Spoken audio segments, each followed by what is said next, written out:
નમસ્તે દોસ્તો, હું ગોપાલ ઇટાલિયા છું।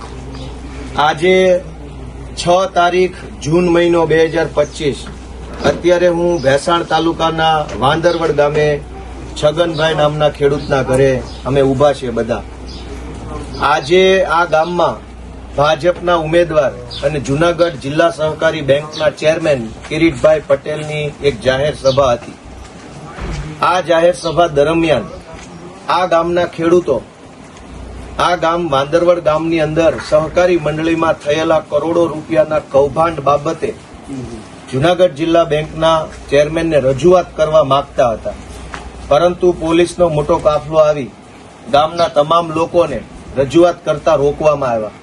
દરેક લોકોને પોલીસે રોક્યા અને કોઈ પણ પ્રકારની રજૂઆત કરવા દેવામાં આવી નહીં। ચૂંટણી એટલે લોકશાહીનું પર્વ, ચૂંટણી એટલે લોકોનો પોતાનો તહેવાર। ચૂંટણીમાં જો લોકો નહીં બોલી શકે, ચૂંટણી દરમિયાન જો રજૂઆત નહીં થઈ શકે, તો પછી તો 5 વર્ષ ક્યારેય નહીં થઈ શકે।